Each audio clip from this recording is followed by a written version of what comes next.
Thank you very much. Candidates, a couple of people from the general public. I thank Light Rail for putting this on. It's a great opportunity to put a couple of things on the record. I'd like to start by indicating to you that we, the Labor Party,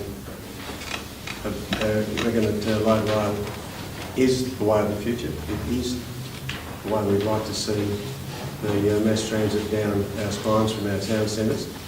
We do like the idea and the concept of doing feeder buses into those, thanks Helen, those areas that we currently call interchanges, the town centres. Our biggest objection in the past has been the capital cost of it. 2004, the indication was it was just short of $1 billion. And the Labor Party believed that if we've got $1 billion worth of capital to spend, we'll spend it on things such as hospitals and other infrastructure. It's also a considerable call on the size of the ACT budget. An opportunity has afforded itself in recent times for us to make a submission to Infrastructure Australia to have the capital cost paid for. I'd like to, if I can, indicate to you the process that we'll be undertaking with respect to Infrastructure Australia and how we're going to go about seeking those funds. And then after that, we'll give you some of the challenges that we face.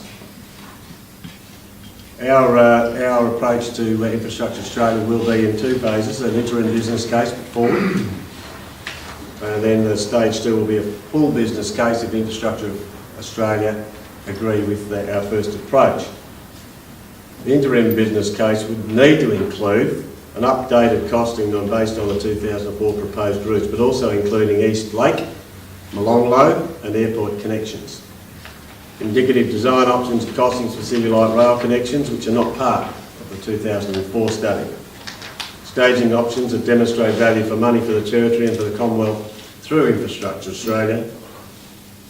Quantification of environmental, social and economic costs benefits in line with the Infrastructure Australia assessment framework, and urban consolidation opportunities and consequent potential savings in infrastructure, including land value capture and the potential for rationalising car parking supply.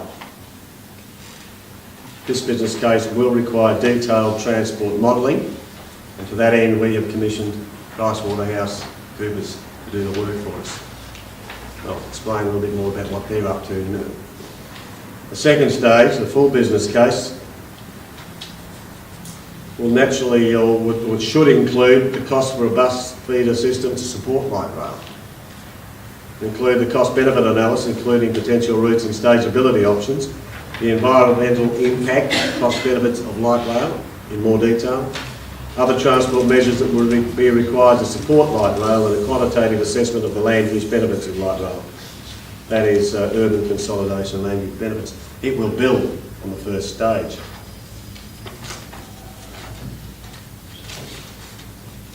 Now the contract has been awarded to PricewaterhouseCoopers, as we've announced today.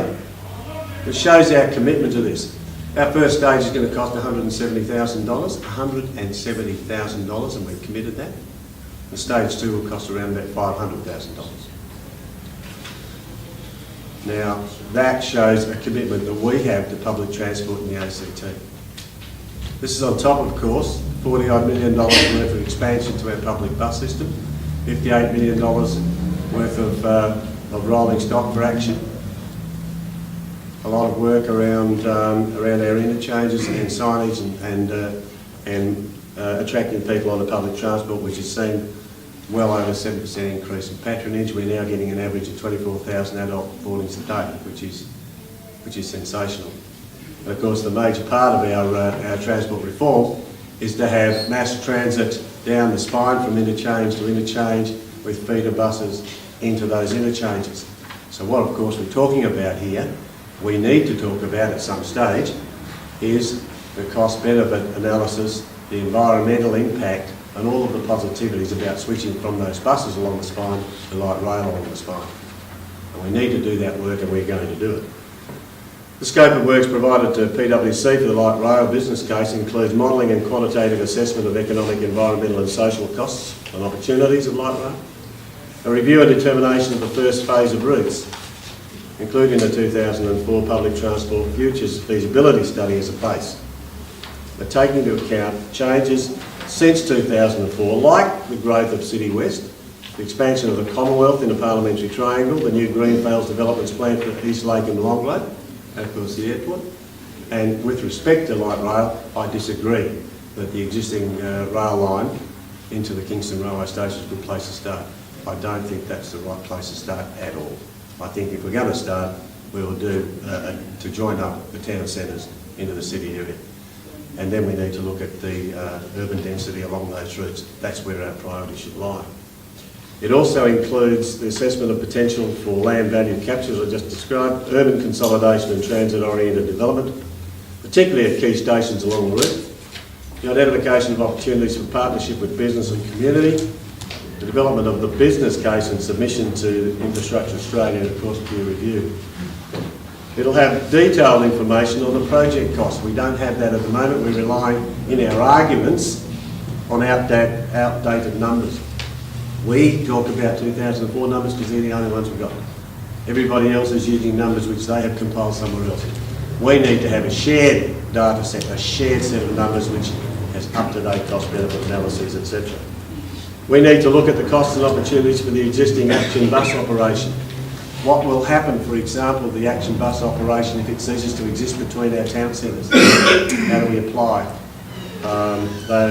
that stock, those drivers, etc. Some detailed information around that.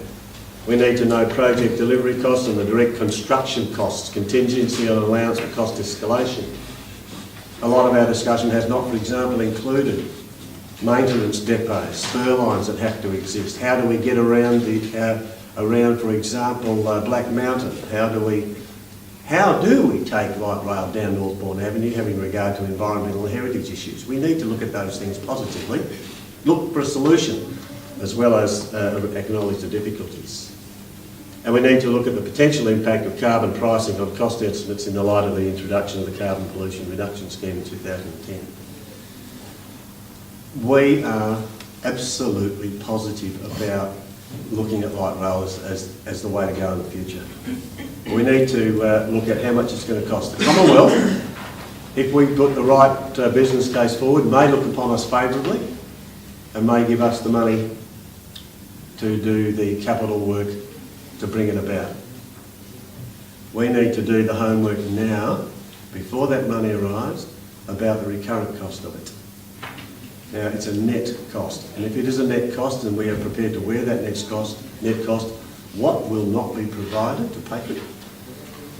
And what benefits will we get for the payment of it? For example, carbon emission reduction. We need, for example, to look at the differences between our movement forward now in terms of the fuel that we use to run buses, CNG and diesel, which is even more clean than CNG, as against electricity. What form of electricity will we use? Will we use black coal generated electricity? Will we use solar power? Will we use PVC?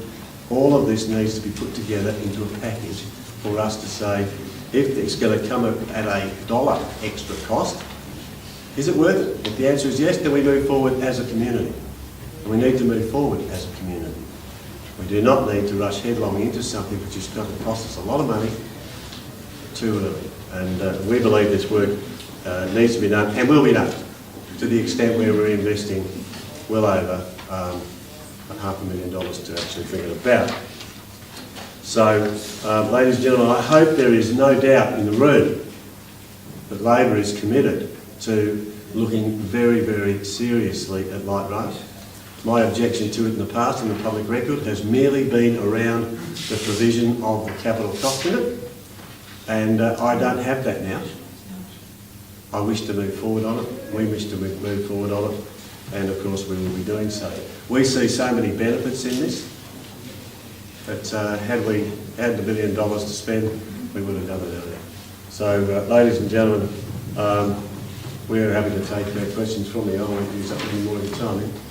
Good.